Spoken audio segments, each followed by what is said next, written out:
Ladies and gentlemen, children of all ages, welcome to our show. We have gathered together from the cosmic reaches of the multiverse, two of the nerdiest geeks to be found. We proudly present the professor and her geeky girlness herself, Ace. And now it's time. Geeky KOOL Presents Professor and Ace. Everybody, welcome to Geeky KOOL Presents Professor and Ace, episode 16 of season 2. As you'll notice, Ace is not with us tonight. Instead, we've got our good friend Tom over here. AJ is out having a holiday. She needed some time off. She has taken on being the editor-in-chief of 2 newspapers here in Southwest Missouri. So her plate's a little full. And she's needing a little rest, and then hopefully she's going to be back with us probably the beginning of the year to be able to get in some new episodes. But tonight, I'm super excited to have our friend Tom Hutchison with us from Big Dog Inc., who I've met Tom. No, Tom, it must have been at least 10 years ago that I met you. Because I don't think it was too far into when we went to Emerald City for the first time. Yep. And we were with Nia Rufino for that. So we were still doing bi-monthly books at that point. But yeah, Oz was at the end of year 2. Yeah, so that's when I jumped onto your guys' bandwagon and then met you in St. Louis shortly thereafter. You were at a convention there and then Chicago, and just seen you around a lot. And we've gotten to know each other, and I appreciate you because you are a great guy, an amazing writer, a cool creator, and you're art director now, and of course you own Big Dog Inc. So you are the man. So I feel privileged to get to hang out. So yeah, it's a lot of hats. Yeah, it's too much. It's too much. Sometimes it's too much. Yeah, for sure. Especially now, because now with the with crowdfunding being the focal point, as opposed to we make a book, we send it to Diamond. Diamond tells us how much to order. We send the books to them. Right. And the rest is on their plate. Now all of that is on my plate because we have to do everything. So it's a change for sure. Yeah, talking about that, you just got done doing a crowdfunding Kickstarter for Princess and Zombies episode or issue 2, which was a huge success. Tell us a little bit about that. Yeah, issue 2, but technically also issue 4. Right. We started it with a 0 issue. You did. Last year we did a little mini story that we called a 1.5 because it was just a short story. And then this year was the full-sized issue number 2. So it went really well. We had some amazing artists on covers. The whole creative team came back with Chow Mahato and Chris Chua. Yes. So all of the PVZ that we've done, the 4 issues plus the BD13 anthology story, which introduced Jasmine, all of that is the same art team. So you get a really nice piece of consistency through all of that. When you're reading all the PVZ, it looks the same all the way through, which I love being able to do that. And we should be able to kind of finish the series out doing that as well. But yeah, it was really good. It was our last campaign of the year. And we picked up about 60 new backers to Big Dog Inc. That had never backed us before. And that's not necessarily they were new to Kickstarter, but they were new to us. Either way is great. And, we got to now try to take that sort of momentum at the end of the year and get the stuff that's done shipped out and gear up for 2024. Right. Exactly. Here, let me throw up a few images for people that may have missed it. Here's one of the covers right there with Jasmine that was mentioned. That is Pocahontas. Pocahontas, thank you. My brain Pocahontas, just went. If she was a vampire, that's her little shtick. Pocahontas. See, there you go. Vampire. Yeah. Pocahontas, if she was a vampire, I love it. It reminds me of Danny Moonstone from New Mutants. Sure. Yeah. And which is a cool look, and that's just great. And then, of course, one of our classics here. Yep, we got Cindy by Elias Sautis.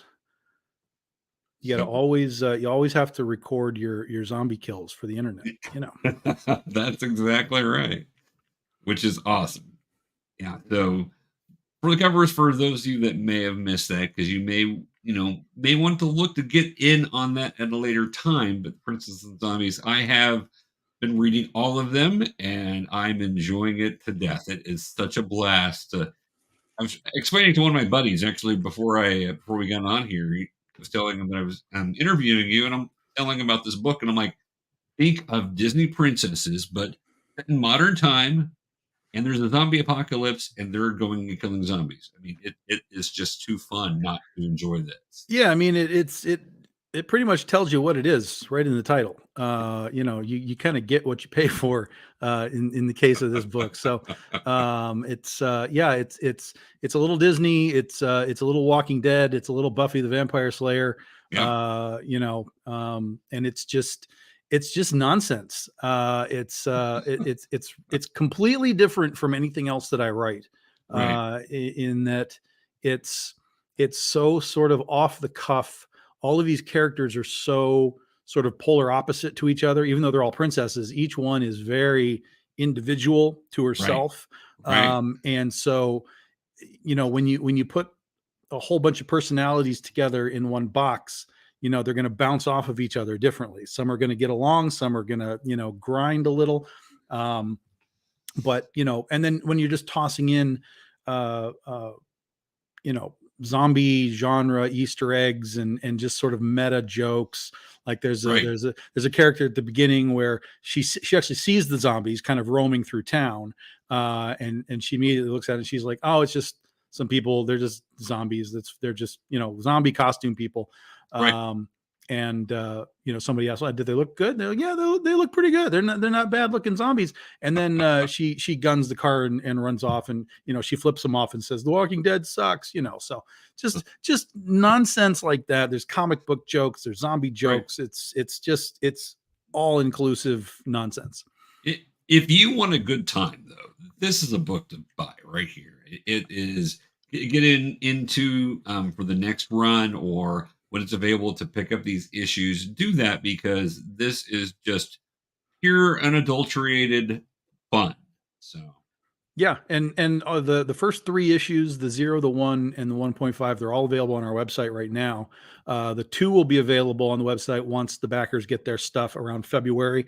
Then the issue 2 will go up on the website. But if you want to get the 1 through 3, or 0, 1, 1.5, all that's on the web store right now.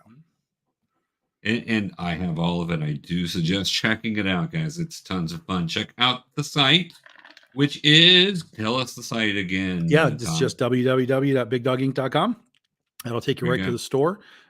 You can click on whatever you like. There's comics, there's art prints, there's swag, there's all kinds of stuff in there. Click on the thing you want, and it'll break down into all of our different titles: Critter, Oz, Ursa Minor, PVZ, whatever.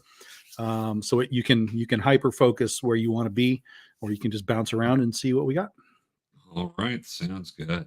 And I was out at the site earlier today. Looks good, by the way. Making it look really nice there, Tom. So, It's all right. It does the job. well, Does the that's the job. important part. You gotta Yeah. gotta let people know you're there and what's going on. So, yeah. So, along with that, wanted to talk a little bit about your previous one, your previous Kickstarter, which was your BDI 13th anthology, because those are shipping now. You've got those sent out. I have read mine and enjoyed the crap out of it. By the way, it was a ton of fun. It all the little stories there. I really did enjoy the Jasmine story with her being in the carpet cleaning, and I'm like, that's hysterical. Carpet cleaning with Jasmine. That's awesome. So yeah, it was a ton of fun. And some of the stuff I read regularly, some of it I haven't, and so it's like, oh, okay. This is giving me a nice little taste for things. And so I just wanted to shout it out that it was amazing. That's something they can pick up also on your site, right? Is the Yeah, 13th soon, because we're in the anthology? process of Soon. shipping it right now. That's true. So, Right. That makes sense. 3 weeks, it'll all be done, and we'll have it on the website. Yeah, BD13 All right. anthology. So for Yeah. your post Christmas money that you get from the aunts and uncles and stuff, there you go. That's That's right. one of the things you can go pick up. And let me that? Well, no. I did. Okay, I guess I don't have a picture of BDI 13. Thought I had a picture of the cover and must have not got it put on there. But you've got that going on. Now, next year will be your 14th year. This is 13. You've been celebrating 13 years. Next year's going to be 14, and we're starting off in January with one of your favorite characters. Yeah, it's about time. It's been a long time since we've done anything with Critter. It has been, and that was just sort of out of necessity, because as we did the Critter book, the following years we ran into all these 10-year anniversaries just for ourselves, right? For the company, for Penny for Your Soul, Mhm. and then it was Legend of Oz 10 years, and then it was 10 years for Yep. Ursa Minor. So we kind of decided to hyper focus each year on these books so that we could kind of get a whole story arc out during each year. And so because of that, Critter kind of got pushed to the back. But now that we've come out of that cycle, we've been working on Critter sort of in the background for quite a while. And we're going to be focusing on Critter next year to finish up what is volume 6 for the book. So Omar Zaldivar and his brother Hedwin are coming onto the book to do the art. They're going to do the 4 issues that wraps up volume 6. Nice. And this is the volume that I think will sort of put Critter more on the map than she has been, because this is the story where all of the threads that I've been creating through the previous 21 issues sort of all tie up, and you kind of start to really get a sense of, what is this multiverse? And I hate that term multiverse, because everyone has a multiverse, but we did too. And we had it right from issue 1. I mean, right at issue 1, you got told there's things going on. But you didn't know what it was. So over 21 issues, you got little hints and teases and pieces of these things that we had in the background. And so now we're in volume 6. This will solidify our multiverse, what it is, how it works, why it's different from all the other multiverses. And then that'll slingshot the book into a completely new level as we go and start to do volume 7 in 2026. Let's pull up this image I have here. So Critterverse is a wondrous place. I am super excited for this. Critter is just a fun character. A very wholesome, wonderful, and just tons of fun. And she's just amazing. When I started doing comics, I didn't know how to make a comic book. So, for me, it was like, well, I don't know how to write a script, but I feel like I understand the superhero genre, because, I grew up with all of that through my whole life. So I was like, so if I'm going to tackle a story, I can use my understanding of how superheroes work, and then, and through that, then I'm learning how do I write a script, panel, pages, whatever. So I had to learn all of that while using the information that I did have. And so I had this story for Critter, and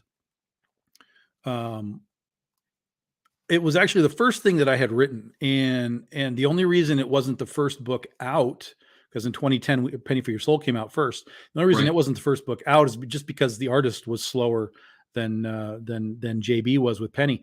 But that wasn't his fault. It was just I had no deadlines for him. It was just we're not in a rush. Just give me a page when you got a page. And so he would do that. And that was Jose Luis, who's now gone on to work for basically everyone in the industry, Marvel, DC, Dark Horse. I mean, everyone. In fact, when he finished the 0 issue for me, he was immediately hired by DC and was doing Justice League straight off of my book. I was like, well, I'm not going to tell you don't go do it. But yeah, so Critter's been this really fun book. It is not it's not your modern superhero book, in that it doesn't, everything since like the late 80s and early 90s, everything's been so trying to base itself in 2 things. One, in sort of the edgy darkness of things, and then the other is reality.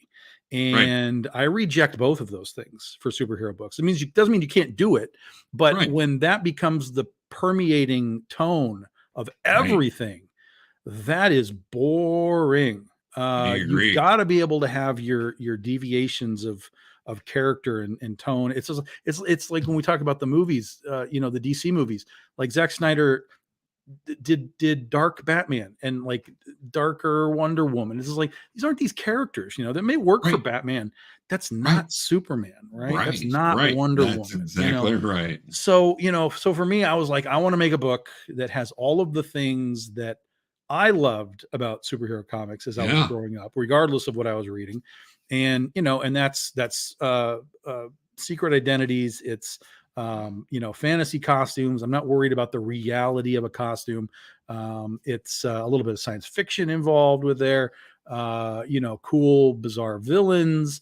Yeah. I wanted all of that stuff. And then underneath all of that, as we tell these sort of individual stories per issue, we're also building this long form continuity underneath it all, that we can kind of keep calling back. Hey, remember this? Hey, remember this? Hey, remember this? Hey, remember this?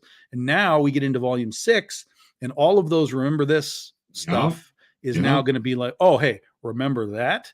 And you get this whole sort of explanatory arc, that again, I got to be really careful. I don't want to like say too much here, but you're going to get this arc of explanation as to who, what, where, why, when for this multiverse and some of these previous things.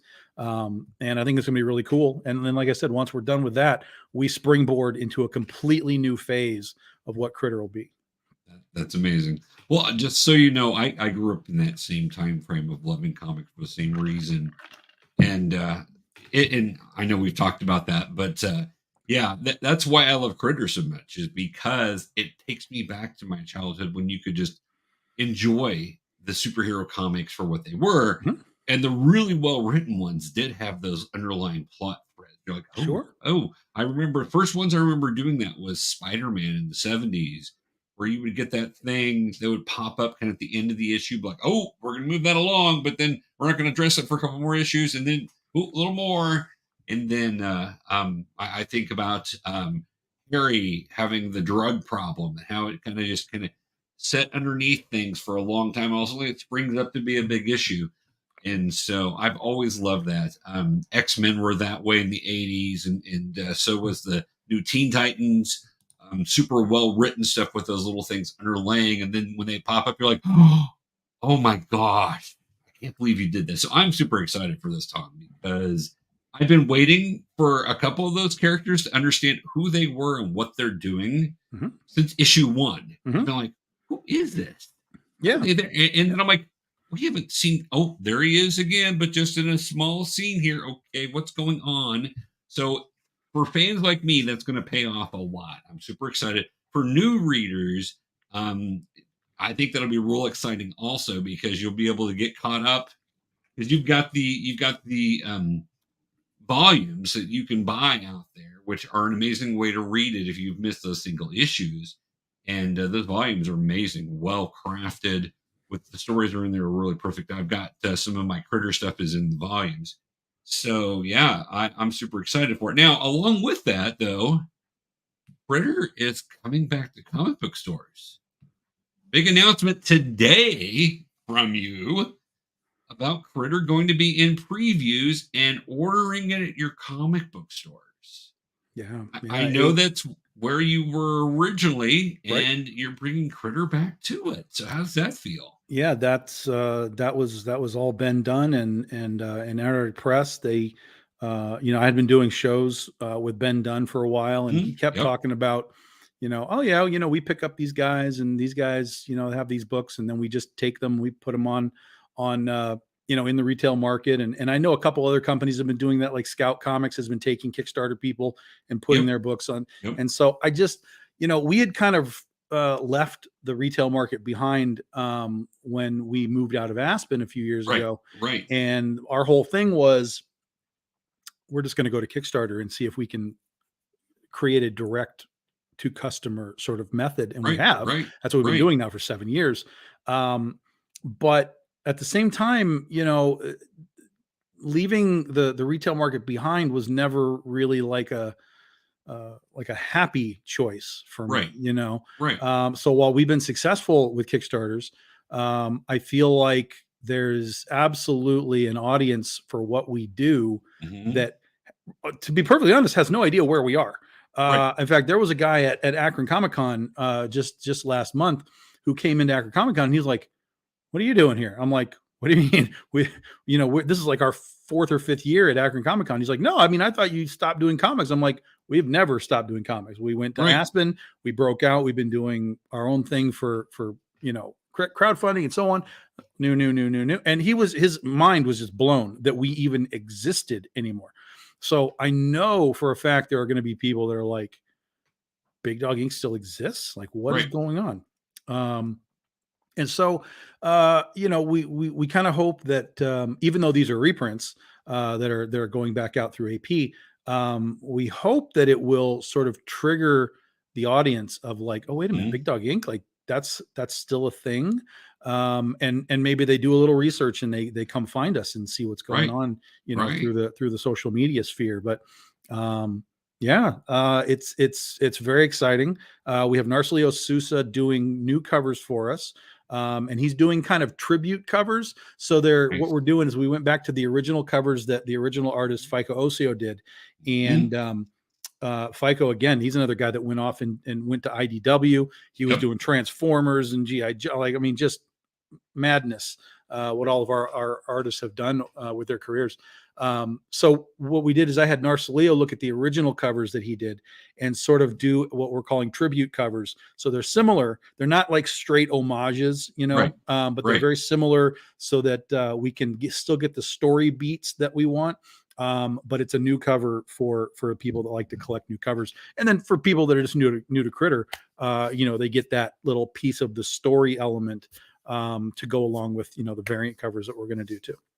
That's amazing. That's super amazing. Well, super excited to see you guys back in the retail land. I'm hoping this is going to spur lots and lots of your guys' books to be back there with us. Because again, that's how I discovered you guys. I Mhm. was just at a comic book counter talking to my comic book guy, and his name is Stu, just like from The Simpsons, and flipping through and like, what is this? I've got to check these guys out. So I know that there will be people that discover you that way, and people that Yeah, will be excited to see that Big Dog Inc. is back, that has known you guys in prior years and just did not catch on to the whole Kickstarter thing. So, mhm. Yeah, and we're actually going to be in stores January. January. Because the our first book that we're doing with AP is part of their anthology called Exciting Comics. So Exciting Comics 41 is reprinting the first appearance of Catnip.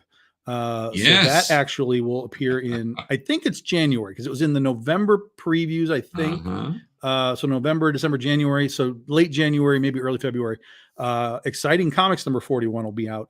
And that had a Exciting brand new comics. cover by MR Gunn, which is just gorgeous. And so we'll actually be in comic book stores within about a month or so from this That's point. awesome. And then that will lead straight into the release, of course, of Critters. So Right. yeah, it's pretty cool. It's pretty cool. That's awesome, man. That's really awesome. I'm excited for you guys because you guys deserve it.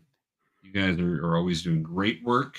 Your artists are top notch. As you said, a lot of them will go on to do other things because you've given them an opportunity to prove themselves, Sure. and they do an amazing job for you. And other places are like, oh, we got to have this guy or Oh this yeah, gal. I So, ran into a problem a couple of times trying to get some of our guys back, and they were like, "Oh, mhm, well, I'm right in the middle of a thing for Marvel or Dark Horse right, or whatever," and I'm like, "God damn it, you right. know." Can you not go over there? Yeah. Can you just wait for me? Just wait by the phone for me. Just, come on. Oh, that's awesome. So I wanted to ask you, going back to the anthology that I just read Mhm. again, what was your favorite story in the anthology that you Well, the did? one that I wrote, of course. Oh, well, that makes perfect. I mean, obviously. Jeez. Jeez. Who are you talking to here? Well, that's true. So for those that don't know, there were 3 stories in the book. Yes. And I did have 2 co-writers. So we've had people write stuff over the years for Big Dog Inc., but it's very few and far between. And very specific moments where I'm like, okay, you do this and you do this and you do this. So for the BD13 anthology, I kind of wanted to open up the doors a little to let some other people come in and write. And the first guy that I even talked to was Pat Shand, because Pat had written a couple of things for us in a long time ago before he went exclusive with Zenoscope, and now he's doing his own stuff through crowdfunding too. But I reached out to Pat. I was like, Pat, do you want to do just like a 10-page story? And you can literally do anything you want from Big Dog Inc. You can choose. And he was like, well, can I do more Slipstream? Because he wrote a Slipstream one shot like 10 years ago. And I was like, yeah, you want to like continue that, be my guest? And so he was like, yeah, all about it. So he did a Slipstream story, and Slipstream is one of the heroes from the Critterverse.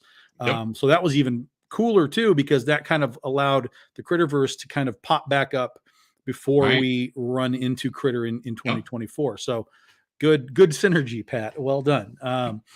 And then the other one is, I knew that I wanted to do a Princess Jasmine story. And so I reached out to Stephanie Menard, who I've known forever. She's a local writer here in Michigan, and I've known her forever. And she writes her own sort of horror stuff.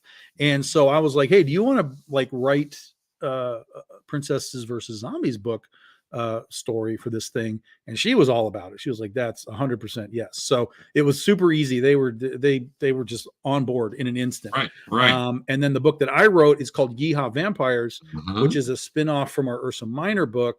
And basically it's the Dukes of Hazzard meets Thelma and Louise meets the Lost Boys, basically.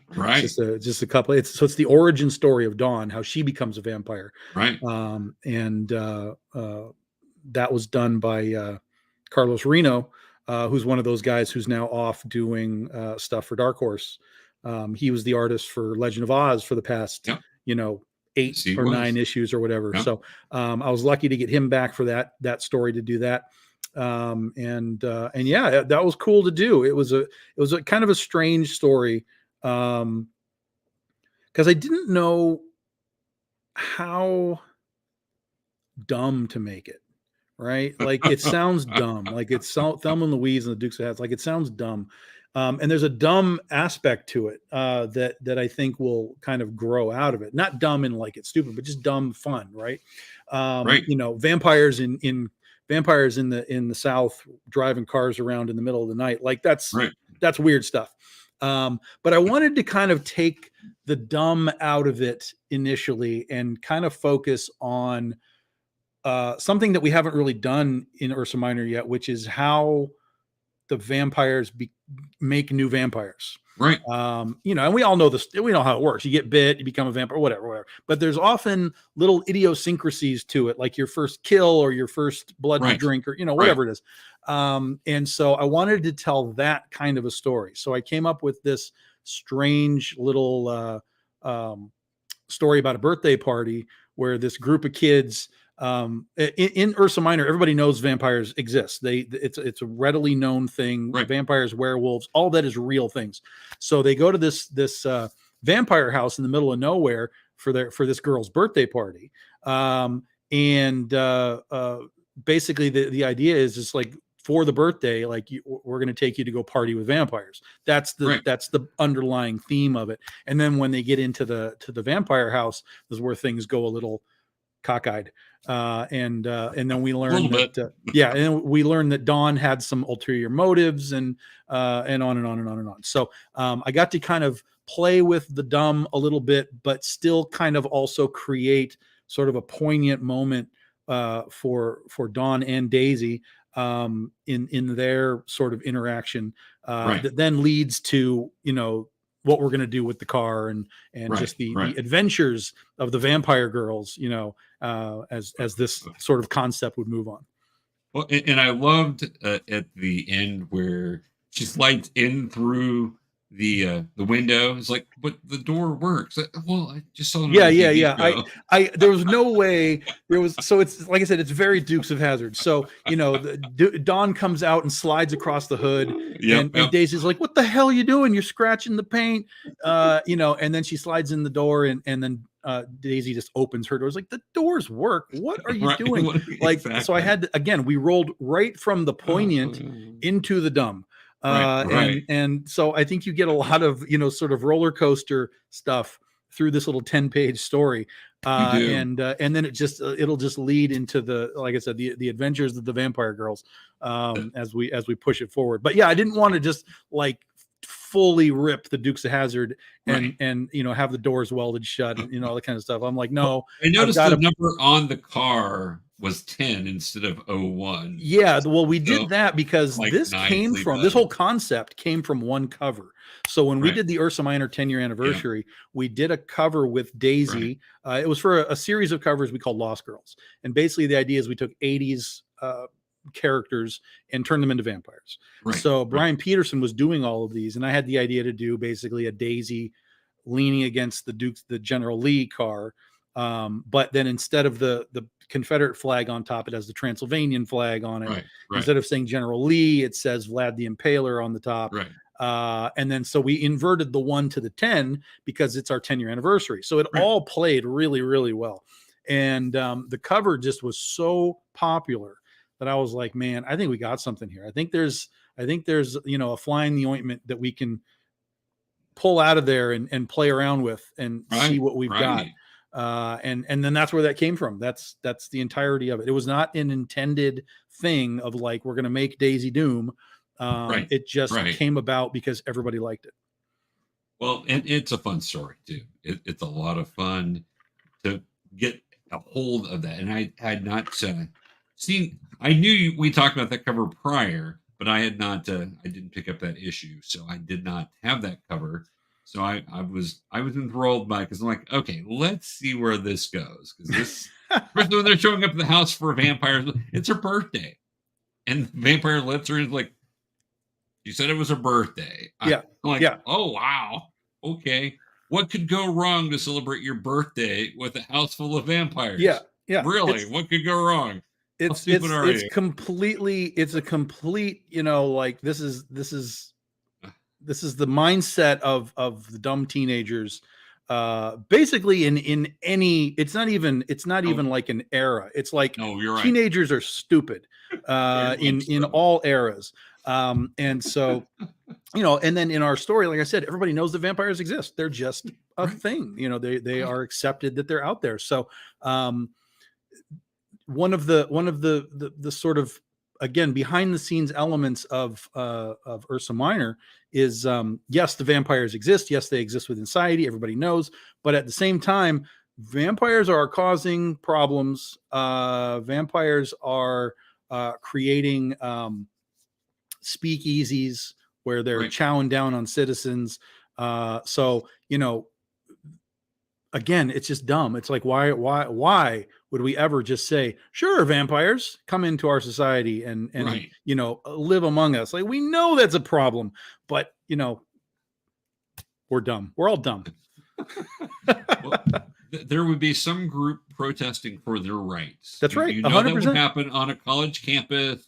Vampire right marches. Listen, you're writing my story, man. Like, there's a scene in Ursa Minor number 4 where there's kids on the college campus, and they're trying to get people to sign up for a blood donor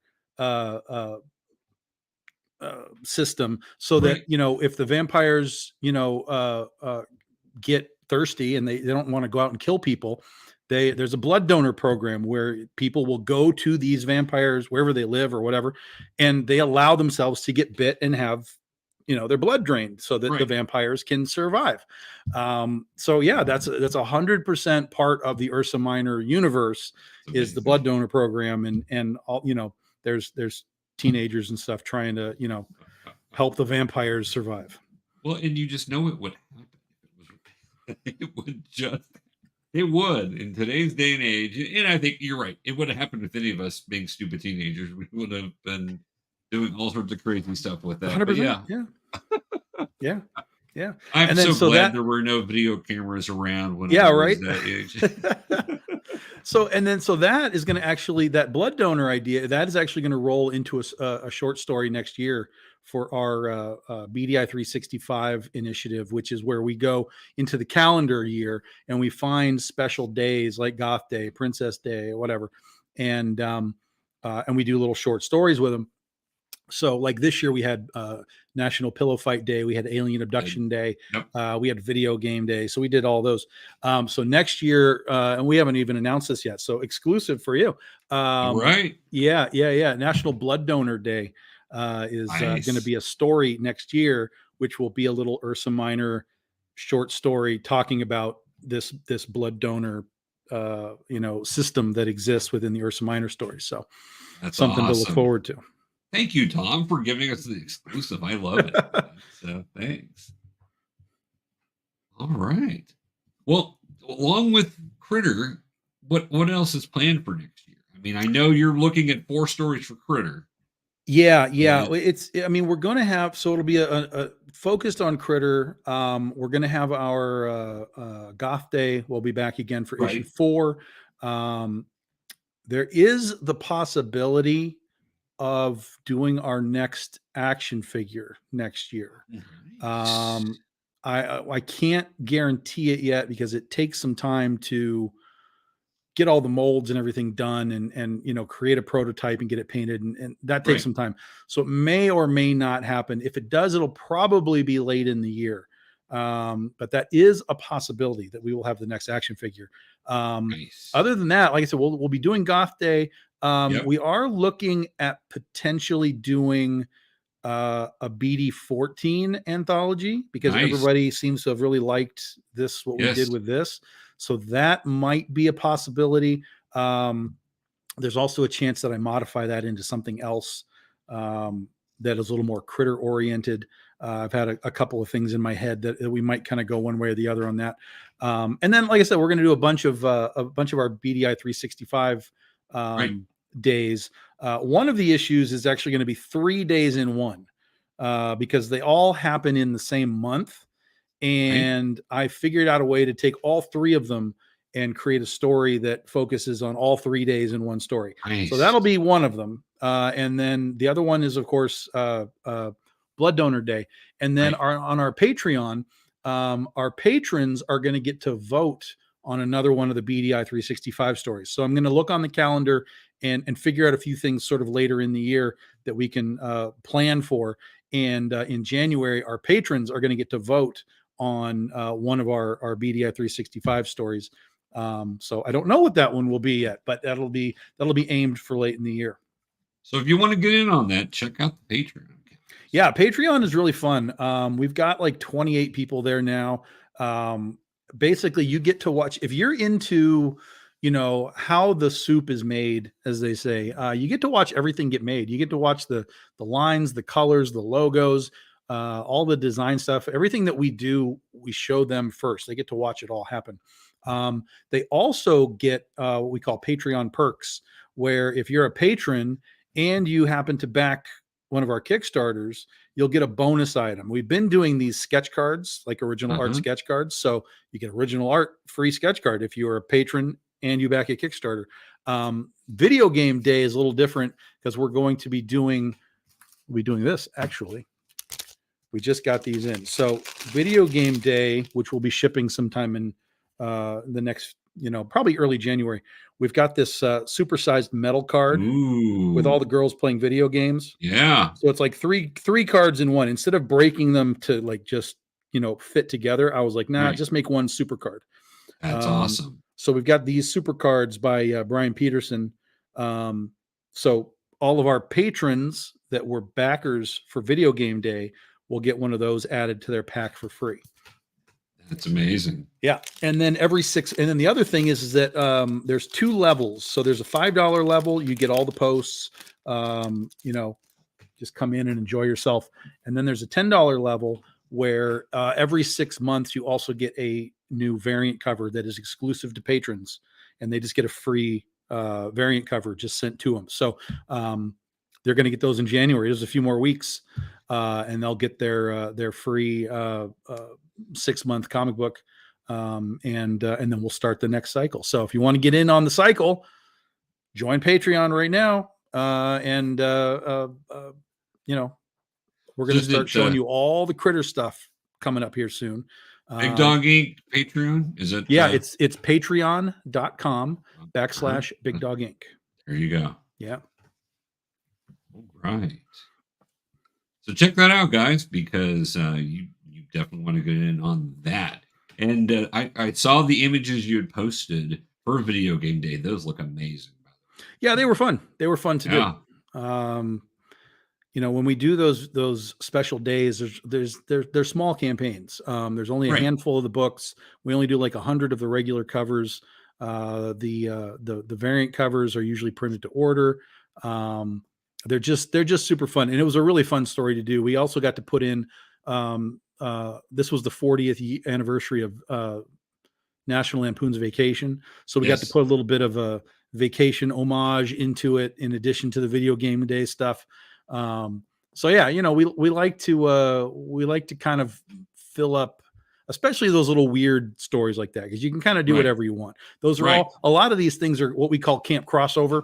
So we created this idea that since all of our characters exist in their own universes, like Critter does not exist in the Legend of Oz, and the Legend of Oz does not exist in Ursa Minor, and so on. We found this. We kind of treated it as if like all the characters are like actors in all these different things, but they exist in their own little bubble. They can be in a bubble. So we take them all out of their normal habitats and send them to summer camp every year. And so when we do that, that allows us to kind of really get weird with some of the stories. Hence, Alien Abduction Day and Pillow Fight Day and Video Game Day and whatever. So we've done camp crossover stuff now for the last 3 years or so. It's been really fun. It's similar to Goth Day. Goth Day is we take all the characters out of their normal habitats and put them into a goth bubble, reimagine them in their sort of their dark, versions. And that's been wildly popular as well. So, it's just something outside the box, right? So you're not taking everything quite so seriously. And I think the fans enjoy it. It's a good way to just give them something that they're not sort of entrenched in, like it's not canon. So it doesn't matter what happens over here. It doesn't affect, Critter continuity and so on. It's just an out of continuity, fun little thing that sort of sits in its own zone. Remember when comics used to do that all the time? Yeah, right. It'd be like, here's this fun thing we're going to do that's not in continuity. It's just a story out here to have fun. The superheroes are going to play baseball against the villain. We're going to have, it's whatever. It's like just crazy little things to be like, those are fun stories to do. So, yeah. Well, Tom, I had a few questions for you just because I was racking my brain thinking, what kind of cool things can I ask Tom that I've not asked him before? So, little game of would you rather have? So, would you rather have Snow White or Aurora? We're talking princess and zombies here. Do you go Snow or do you go Sleepy one? I don't know.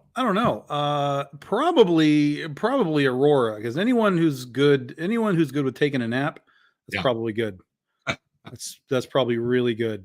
Yeah. That's a good answer. I like that. Yeah. What Snow White feels like a busybody, She kind of does. Yeah, you're right. Now, if Can you you need just your house do clean, you have to dust right now? Like we're watching the game, like yeah, it's gonna bother her that this is out of place. Right. Yeah, I'm with you. So in that same line, Belle, Ariel, or Jasmine?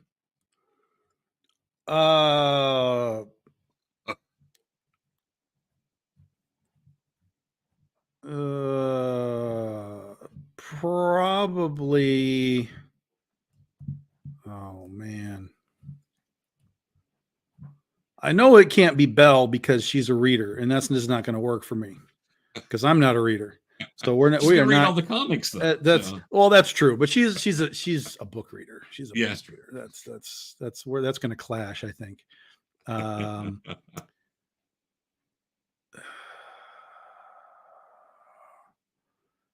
Probably, because I've always been interested in the ocean and all that kind of stuff. So it'd probably have to be Ariel. There you go. Especially if it's like, what the heck was that movie? Splash at the end, right? Where they jump in the water and like she kisses him and like he can breathe suddenly, like, and you can just like take off. That would be the way to go in that would regard. Be cool. I agree. Yep. There you go. So I saw that you had saw Godzilla -1, which I still haven't seen, but I'm super excited to see it. So Godzilla or Kong? Oh, Godzilla, Kong. Come on, monkey. Come on.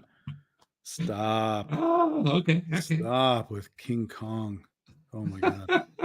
the trailer for Kong X or Godzilla X Kong did drop. So I did see that. So. It looks like nonsense. I mean, well, Oh my God. Now listen, Godzilla, a lot of the Godzilla is nonsense, but it's weird to me. The context that people suddenly have about nonsense, right? Like because this is dropping right after -1, and -1 is a very serious movie. So you kind of go in and you're like, hey, I'm watching Godzilla, and you're like, holy crap. Like this is like old school. This is real, hardcore Godzilla. And then like the next day it's like, oh, and Godzilla's pink and he's running marathons with Kong under. It's like, whoa. Slow down. Like, what is going on? Oh, and Kong has a power glove now. Like, oh geez, this is weird, man. The Nintendo Power Glove fixed everything. So this is so weird. What I think the only thing that really bothered me the most was not even all of that weirdness. It's the Kongs, right? Or whatever they're going to call them, the monkeys underground. Right. Sorry if you haven't seen the trailer. It's out there. I got this just dumb Planet of the Apes vibe out of it, and I kind of feel let down that all we're getting is a freaking big orangutan bad guy. Like that's such a letdown after Mecha Godzilla, right? Give me something that isn't just there's another monkey, right? I mean, now that doesn't mean that there still couldn't be something. There could still be more to this whole thing, but us Toho fans are looking at this going like, well, you're underground. All of this stuff is based in nature. Is this going to be Biollante? Are we going to have another cyborg like Gigan? Like what, what could we do that would be cool in the Hollow Earth? And it turns out it's just a bunch of monkeys. Like, at least you could have Hitler riding a dinosaur in Hollow Earth. I don't know, right? Man. I don't know. Now there's like, and in the trailer there is some weirdness, right? Like there's that lit up pyramid. So there's more to what we've been seeing. That's obvious. They were very clever when they did Godzilla versus Kong. They were very clever in hiding Mechagodzilla in the trailers. So I'm sure we're gonna get another trailer. I'm hoping that there's just more to this than just Kong and Godzilla running and punching monkeys. Like it just feels anticlimactic to me right now. No, that's my issue. Not exactly that like hyper pink on Godzilla, but we've had the purple pink before. So that doesn't really bother me. Clearly that's just an inspiration from 2000 and from Shin. I mean, I can roll with that.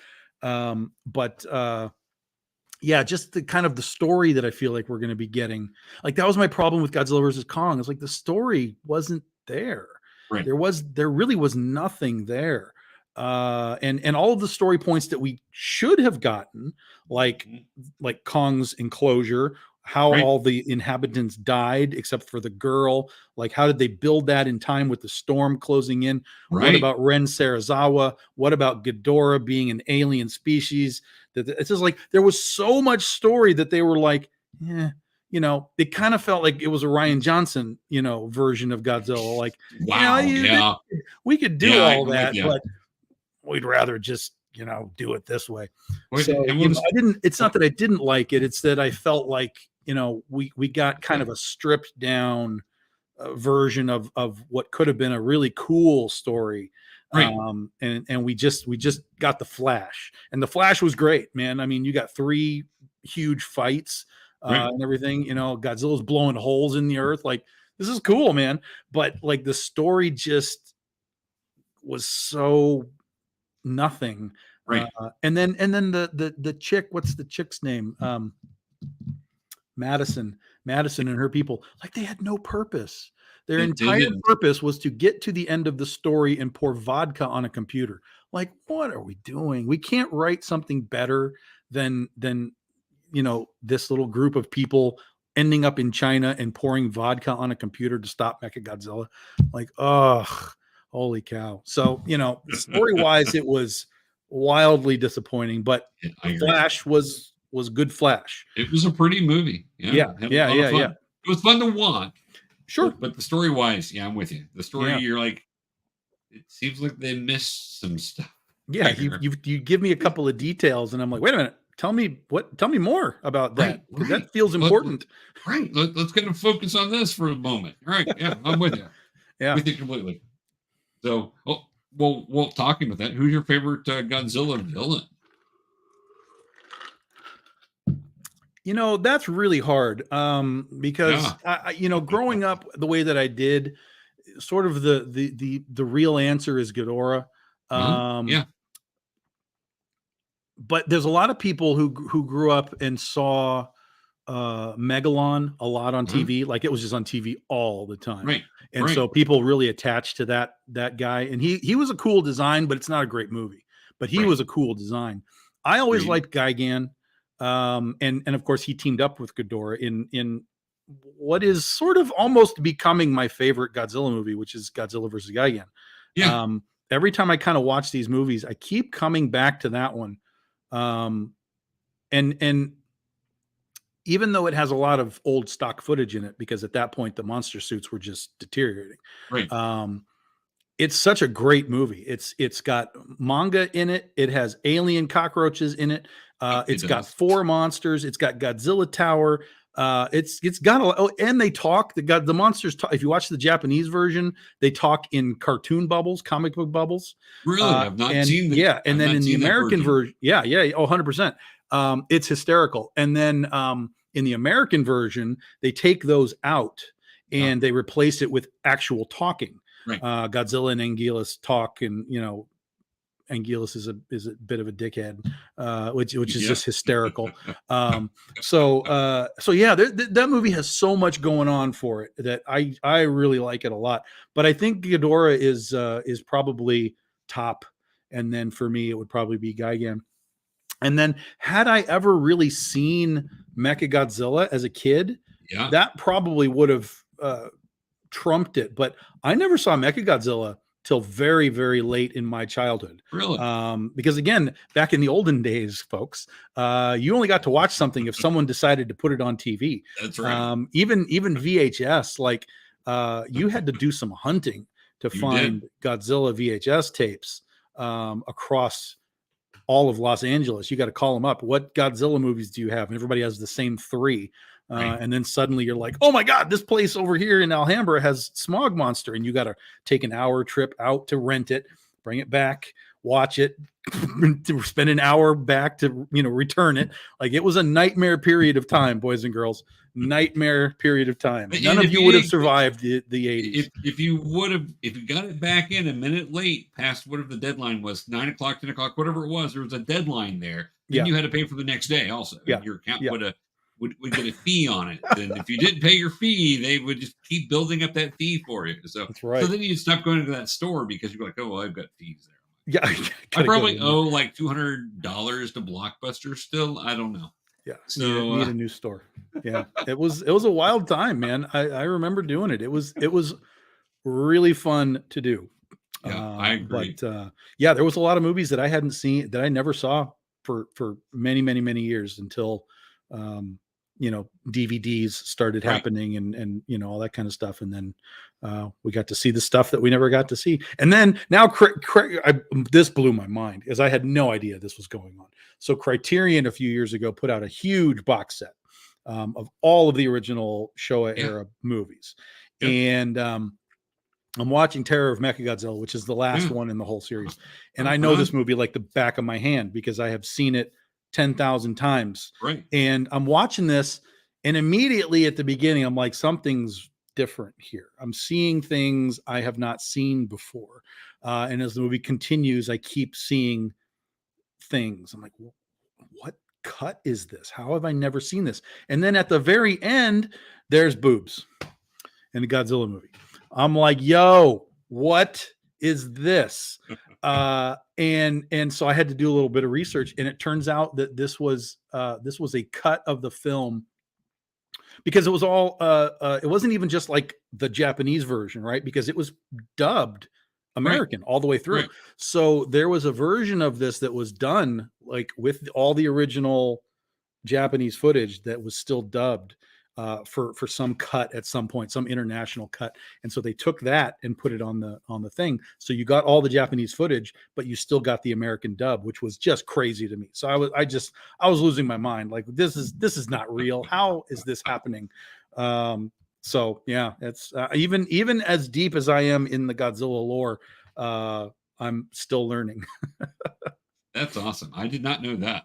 So, and I've seen that movie several times also, but it's the very end when they're rebuilding Katsura into a full-on, cyborg robot, and they've got her just on the, on the table doing that. There's just a couple of shots where they have her top off and you can see like all the robot parts.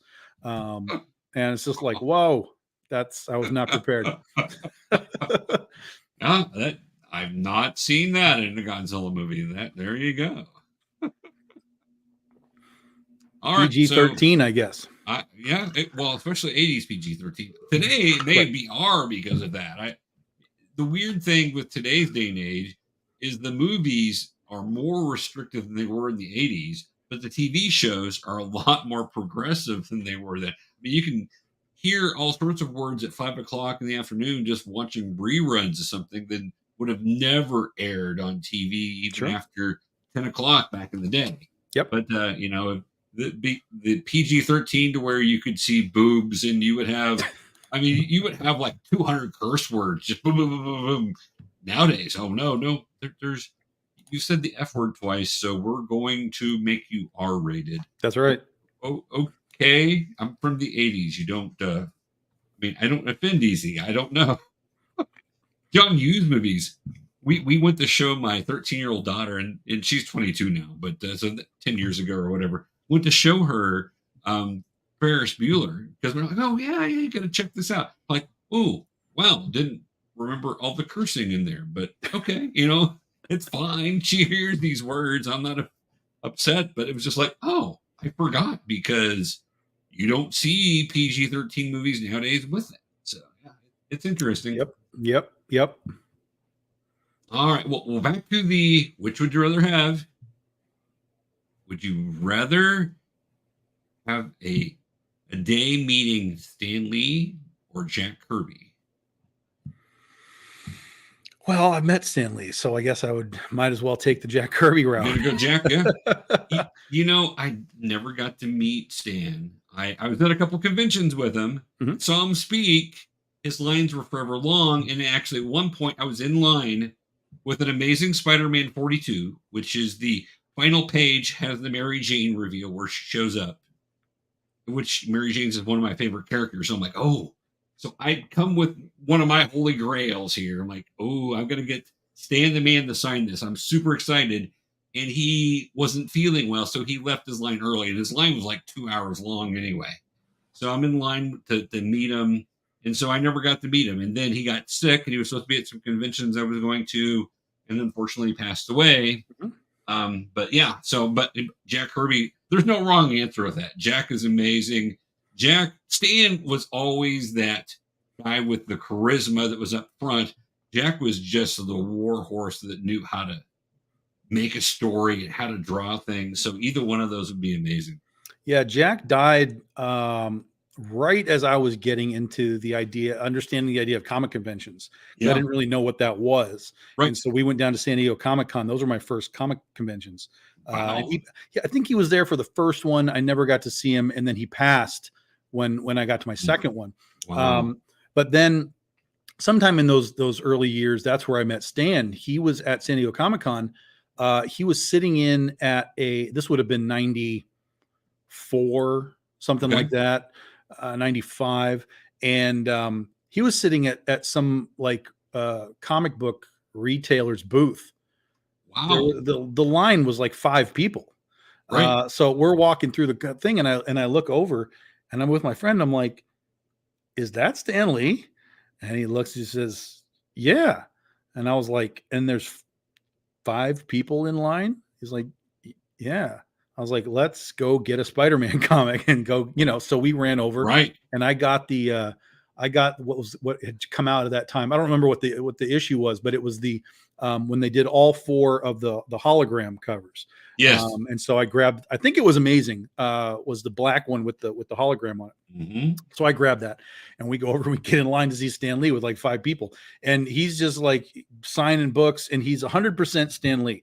Everything that you understand him to be is what he is. Hey, true believer, come on in here. What's going on? Oh, this is a great book. Look at the hologram, and so cool. And signing the book. And he said, thanks for coming in. And I'm like, yeah. And he's talking to my friend and blah, blah, blah, blah, blah. Because there's no line. So it's not like we can't just kind of shoot the breeze for a minute.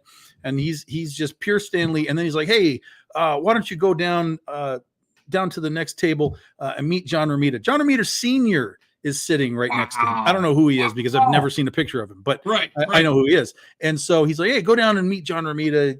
So he's right down there. And we're like, oh, that's cool. And so we go down the line, and John Romita Sr. is doing free sketches for people. Wow. Yeah. I'm like, what? And so I was like, Mary Jane? He's like, yeah, of course. So he does a little profile Mary Jane shot.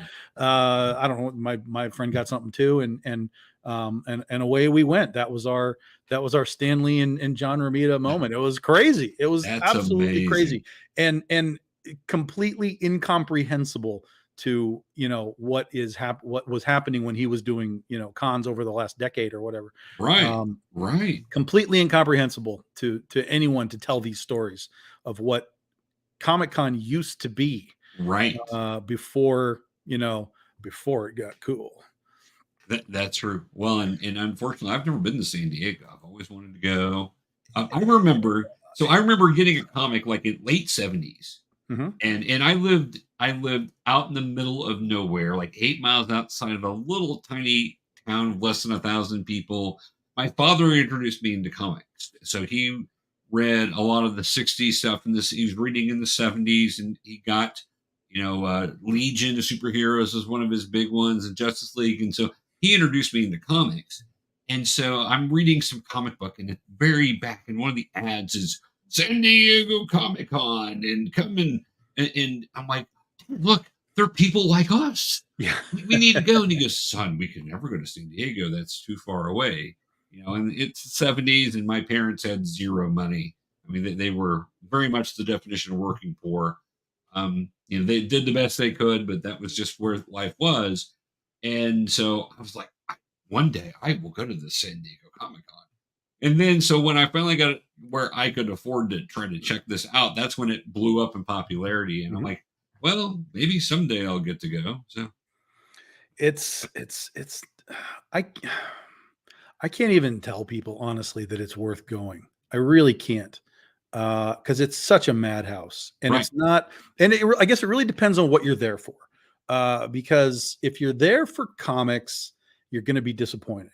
It's just not really Comic-Con anymore, which is a shame, because when I was there, it was Comic-Con. My first year, I remember showing up the day of the con.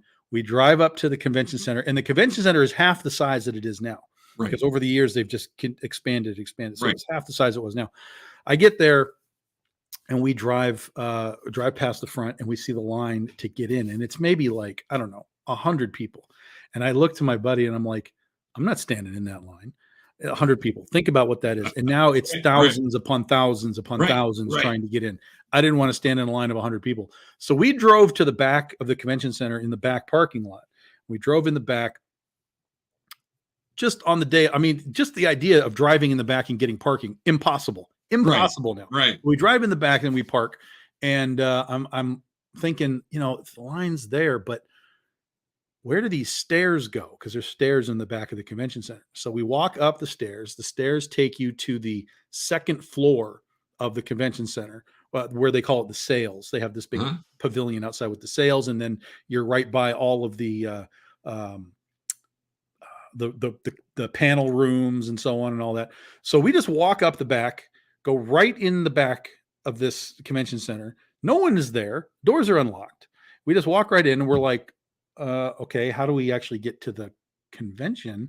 And then there's escalators that go down. So we're like, okay, we'll take the escalators. We're on the bottom floor, and we're looking straight through the doors at the convention center, maybe an hour before it even opens.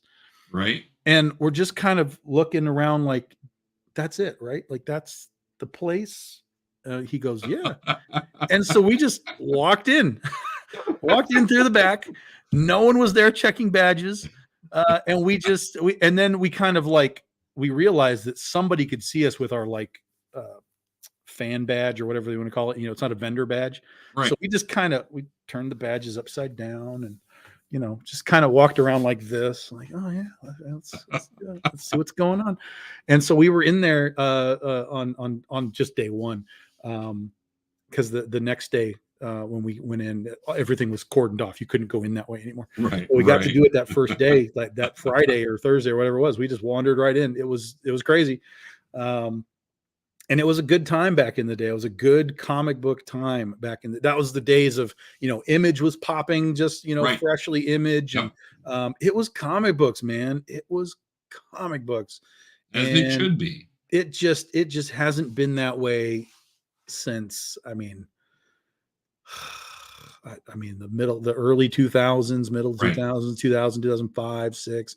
Like, it just became such a corporate shill place for all the movies and video games and whatever. And that's fine. All that pop culture stuff is fine. We all indulge in it, but at the expense of what was happening there for comics, that was really sad. Because now Comic Cons, when you find real Comic Cons, they're all very small. And again, that's okay. But you those of us that existed in sort of the prime era of peak, this is what's going on, to see what it's become now. It's a disappointment. It really bothers me. There was a year at San Diego Comic-Con where Marvel had a 6-foot table. Right. That's when they were going through bankruptcy. We ran the gambit of all of this stuff. We watched the highs and the lows and the, cross-gen coming in with their huge thing. And then 5 years later, they were gone. And, it's just, I've seen it all, man. It was been a tremendous ride for me. And now that I'm doing this myself, and trying to figure out, what cons do I need to go to? Where do I need to appear to let people know that I exist? That's a challenge in and of itself. But here's what I've found, and I can pass this on to a lot of people. I have found recently that the smaller shows are where you are going to find readers. People that want to read your book. They want to know what it is. They want to know what it's about. They want to buy a trade paperback, and they want to read your story. Okay. The larger shows, when you start hitting into like a C2E2, an Emerald City, the bigger, even bigger mids, that's where the collectors start to come in, right? That's where the heavy art collectors come in. That's where the variant cover guys come in, the collectors there. So it's a very different mindset for each of those. Now, that's not to say you can't go to a bigger show and still sell trade paperbacks and all that kind of stuff. But the focus of the attendees is different. When you go to certain types of shows. I can see that. So, so if you're a creator and you're trying to figure out, like I am, like, where do I need to be? I would tell you first and foremost to scour your local shows, because wherever you are, chances are within a 6-hour drive, there's probably 10 shows in a year. Right. They might be in other states, but 6 hours is a pretty easy drive to go do Right. a weekend and then come home. Scour your local places, make yourself indelible to your local areas, because that's where you're going to get your readers. And then once you kind of have that foundation, then you can say, okay, I live in Michigan. Let me go do C2E2 because it's in Chicago. Right. So it's not very far. It's going to be a pricier experience, because Right. it's Chicago and it's a bigger show, but not that bad, and then you can say, well, maybe I go to Emerald City now, which is still a good Comic-Con. It's definitely has pop culture, but it's a good, still comic focused thing. Right.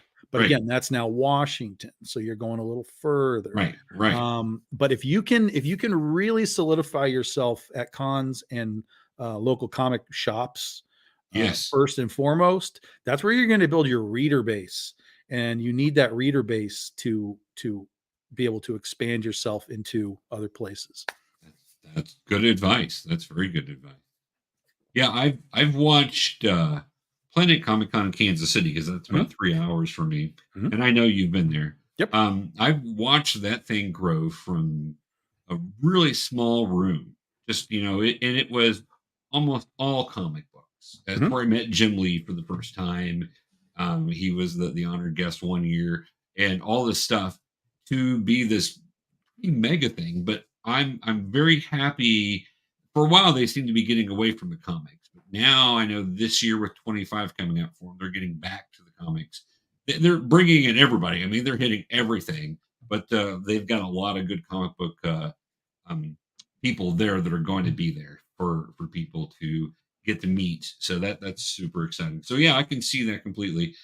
You were talking about meeting Stan Lee, and I again never met Stan the man, but I did meet Michael Straczynski. Did I say that right? Babylon 5. Yeah. When he was writing Spider-Man, he was at C2E2. You were at that one also. He was off just kind of in this corner, and I sit there and talk to him for 20 minutes.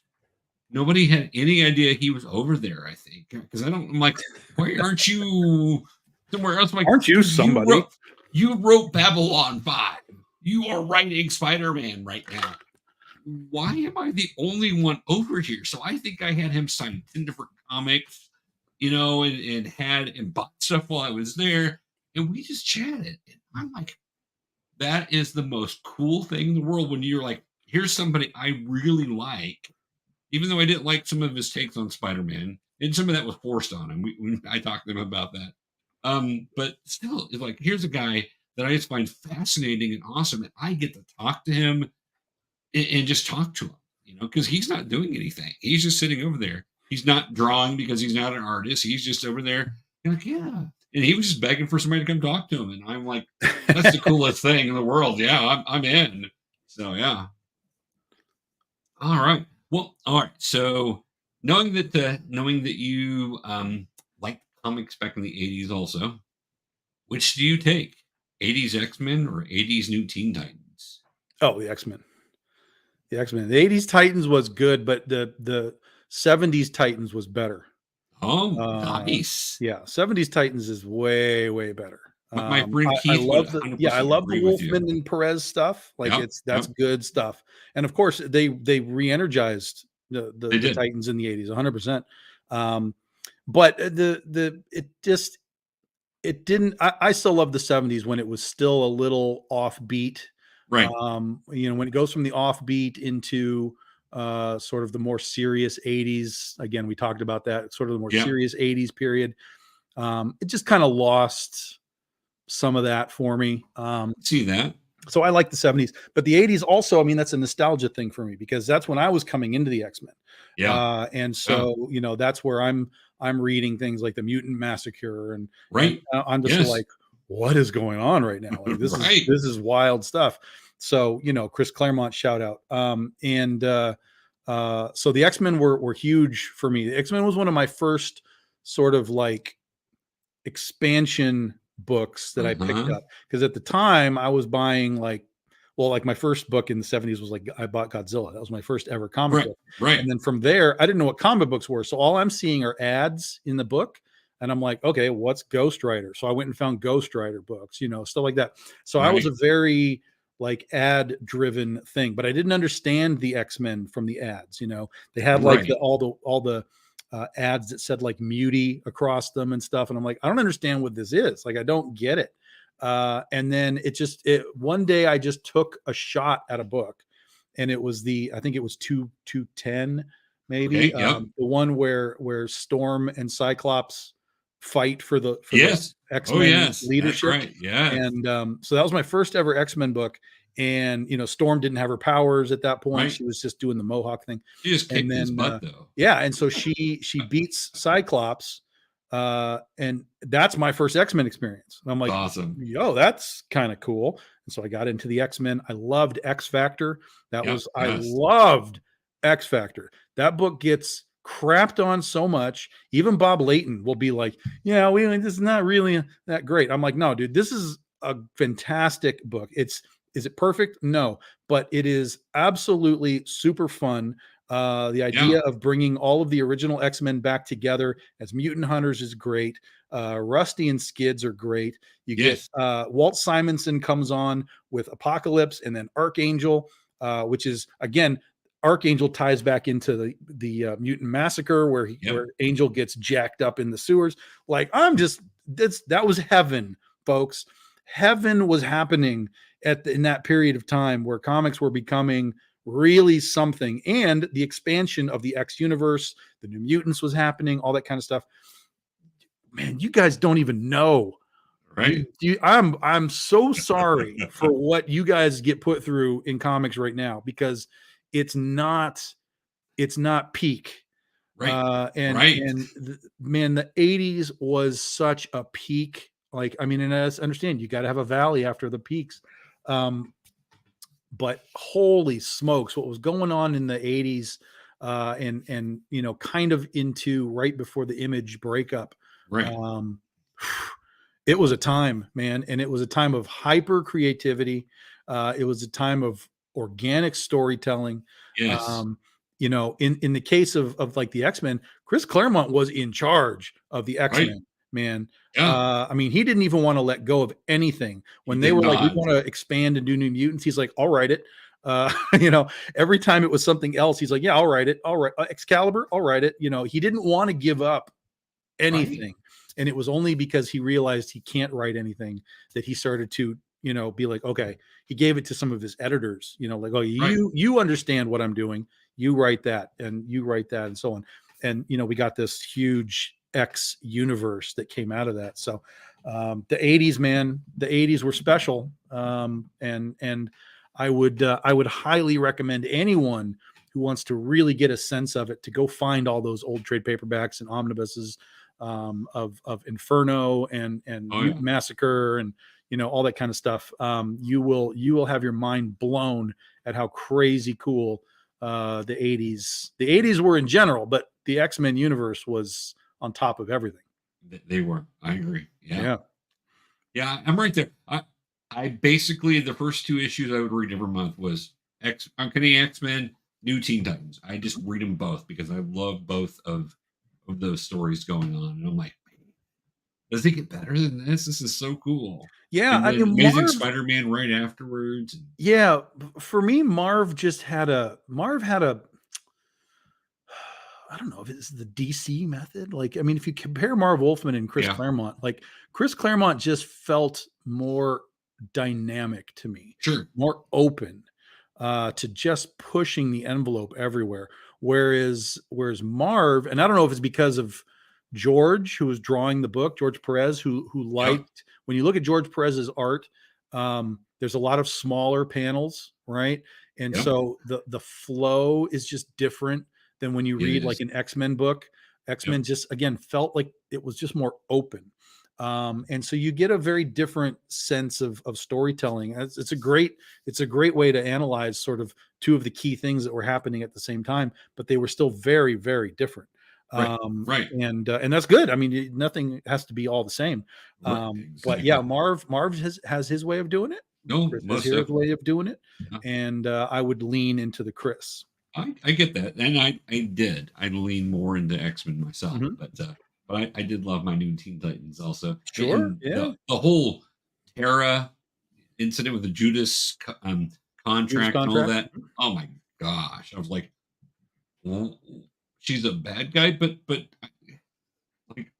but they brought her in. Shouldn't she be a good guy? Yeah, Tara. Like, Tara was a crazy character, man. oh yeah. Well, and then you No, think about that what's his name was sleeping with her, and she's Mhm. like 15. You're like, oh, okay. Going back and reanalyzing that, that's some messed up stuff. That Sure. Deathstroke sleeping with the 15-year-old to manipulate her. Wow. Okay. Yep. Yep. Yep. All right. All right. So similar vein, Justice League of Revengers. Oh, I hate the Avengers. It's a Justice League all day for me. It's funny because I never Captain America. Well, I liked Captain America. I did read Captain America in the Yep. 80s. Yep. But in fairness, what really hooked me with Captain America was the Serpent Society stuff. I Yeah. loved all the Serpent Society stuff. So I came in right when all of that was really Right. popping. And so that was a big hook for me. But I did like that Captain America period. But Iron Man, Thor, I don't know, the Wasp and whoever, Scarlet Witch, like never appealed to me. Still don't, won't read the books. And that's the amazing part. Here's the thing with Marvel movies, right? Is when Iron Man came out, I was like, I don't care about Iron Man. And the movie made me go, this is awesome. Right. Iron Man is cool, but I would never still go buy an Iron Man book ever. Right. It's never going to happen. Well, Justice 'cause League, he's a dick. Justice League back in the day in the 80s was shaky. There was a lot Right. of shaky Justice League stuff. But again, you go back into the 70s, starting Yes. to talk about George Perez again back in there. Right. It was a shakeup of the team. So the Justice League was not Batman, Superman, Wonder Woman. It was Zatanna was in there. Gypsy was in there. Yeah. I mean, it was like some really weird Justice League teams that weren't like the keys. Right. And then when you got into the 80s, they were just lost. And then the 90s kind of tried to revamp the Justice League, bring all the keys back in. But then even in the 90s, you got stuff like Justice League International, Right. where it's John Martian Manhunter's running that team. Yep. So the Justice League has never been, it's never been right. Like, I don't know that there's a definitive Justice League run. And I would say, probably the early 70s Justice League. I mean, it was pretty solid then.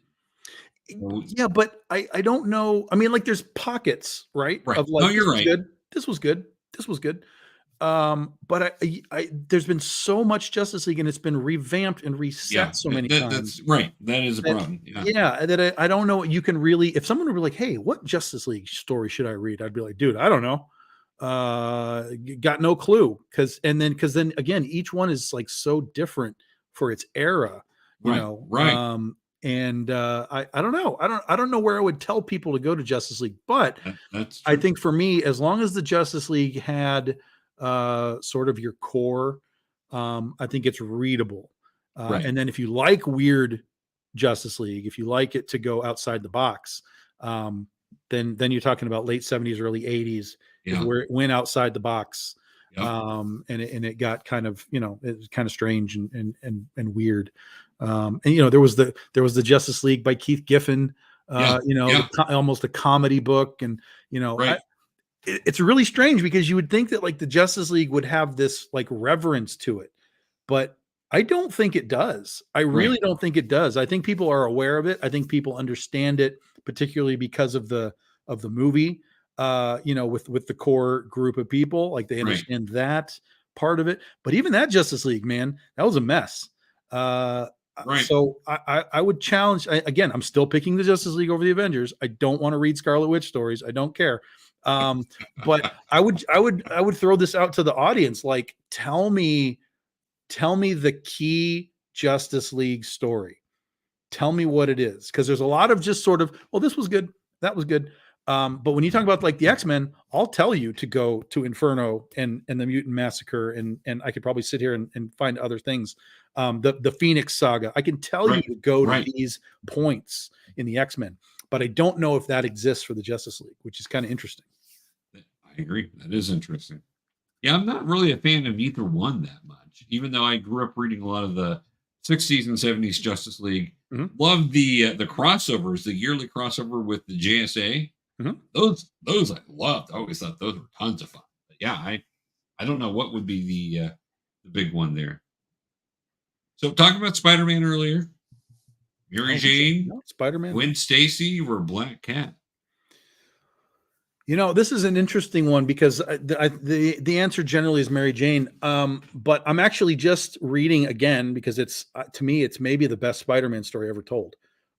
Is Spider-Man Blue? Did you ever read Spider-Man Blue? Spider-Man Blue is amazing. Yeah, Spider-Man Blue is unbelievably good, and it's primarily about Gwen Stacy and her death and how Peter deals with it. Such a great book. I literally started reading it again last night, and it gave me a different, because I didn't really know Gwen when I started reading. I was well into the McFarlane era, Peter and MJ doing their thing. So that was my sort of introduction to all of that. So getting the Gwen Stacy story was really mind blowing. It was just so good. It's so good. And so I think ultimately because of that story, I would switch from Mary Jane to Gwen. Also just because Mary Jane seems to be a bit, I can't do that partying bit. I can't, hey Pete, let's go to the club. No. I think we did that yesterday, didn't we? She seems a little overwhelming. She's definitely the party girl. Yeah. So I think because I got introduced to Gwen in this particular book, it's Gwen. And then I loved Gwen in the movies with Andrew Garfield. I thought those two were unbelievable. So yeah, Gwen is Gwen was the dark horse because I didn't really know Gwen, but as I got introduced to her, it's Gwen. I can see that. So I remembered I had, and I don't know if it was the Marvel reprint of it or what it was, but I remember as a kid, because I was born in 1970. So, it's a kid, 4 or 5 years old. I was given a couple of Spider-Man comics that had the death of Gwen Stacy. And I'd read some up before that also. So I remember reading her father's death with Dr. Octopus pushing that over Captain Stacy and being, oh my gosh, you killed Gwen Stacy's dad. And then, and then having her death. And I remember as a kid reading it for the first time and just crying. I'm like, she can't be dead. She can't be dead. Come on, you got to bring her back. And then I'm like, no, she's dead. So Gwen Stacy I've always loved Gwen Stacy. Now, I'm a sucker for redheads, so I'd probably go with Mary Jane, but you're right. She would wear you out after a while. You'd be like, oh, Mary Jane, can't we just chill? Can't we just chill tonight? Well, and now here's our first, maybe the first ever real quote unquote Mandela effect. Because I don't know, I mean, you must know this, but comics were printed around the world. Right. And when they were printing the Spider-Man comics with Gwen and her death, the folks down in Mexico were like, no, you can't do that. You can't kill her. She's too popular down here. Spider-Man comics continued in Mexico with Gwen alive. Right. So there's literally an alternate universe of Spider-Man that continued on for I don't know how long, with an alternate story with Gwen still alive. Right. Like what? That's incredible. Isn't that crazy? Is incredible. So the first official the webbing didn't snap her neck. Thing. The webbing didn't snap her neck that time. Yeah, just that's when I found that out, I was like, that's crazy. That's so crazy. And I would love to get those. I mean, because that's really cool. I have heard that. I just have never seen them. So I've never seen them either. I've never like hyper looked for them, but I got to imagine they're extremely hard to find. Oh, I'm sure they are. Most definitely. All right. Well, that's all I've got for us today. So, Tom, I appreciate your time coming on and talking with us. This has been so much fun just to hang out, talk a little bit about BDI, and talk about just our love for comics in general. And this has been so much fun. So, thank you. Yeah, I appreciate it, man. It's always good to come hang out. Yeah, we need to do this again soon. We'll try to get something as time allows. In January, there is Critters getting ready to launch and do some of that stuff. That way, we can get you promoted and hopefully shout out Critter to make that go have a super high Kickstarter. Not that I'm probably the credit for any of that because I don't think I am, but anything I can do to help, I want to do. Sure. Yeah, I appreciate it. Yeah, January 6th, guys. All right, January 6th. Look for Critter. Look, go and check out BDI, Big Dog Inc. on Facebook. And I know it's on other social medias too. I think Instagram and we're probably Instagram, on Twitter, X. BDI Comics. Yep. We're on TikTok now. BDI Comics. Yeah. You're on TikTok. Are you doing TikTok now? Yep. Or are you paying someone to do TikTok? I think I have to pay someone to do my TikToks for me, Tom. I don't know. We just have the bare bones TikTok stuff. It's just some art videos that go up there. Well, there you go. That makes sense. Yeah. Just some stuff that, as we're doing Kickstarter campaigns and so on, we kind of show you, hey, here's what you can go grab, available now, kind of thing. What you need to do is find one of the local universities that wants to get some hours for some young person to come do your TikToks for you. Social media interns, yeah. Social media intern. That's the perfect thing to do. That's what you need for your TikToks. I don't know. So, because I would have to, because I'm like, oh my gosh, I can do all the others. TikTok, I can get on and watch, but I was like, I feel like I'm just too old for this. I don't know. It's a different world. It is a completely different world. Well, Tom, thank you again, sir. Have yourself a wonderful evening, and congratulations again on the great success of Princess and Zombies issue number 2, and everything else. And we'll talk after the beginning of the year and get a time to come on so you can promote Critter and get Critter Universe all going up for next year. I'm super excited because Critter is just such a wonderful, fun character. So I'm happy to see her back. I appreciate it. All right, Tom, have a great day. And for those of you out there watching, thank you for joining us. This, of course, has been Geeky KOOL Presents Professor and Ace. And again, Ace will be back with us soon. Hopefully she'll be on next time for Tom, because Tom's not gotten to meet AJ yet. So I do want you to meet her because she's pretty cool. She's the girl that you were always like, man, I just wish some girls were into comic books and D&D and stuff. She was that. I just didn't know her at the time. So I'm like, this is cool. You were the girl that I was looking for in high school. Now, I married somebody else. She's married to somebody else, and all that's good. But I'm like, man, if I would have known that, I didn't know girls were into this. I wish. So, all right. We'll talk to you guys later. Stay geeky, and we'll talk to you soon.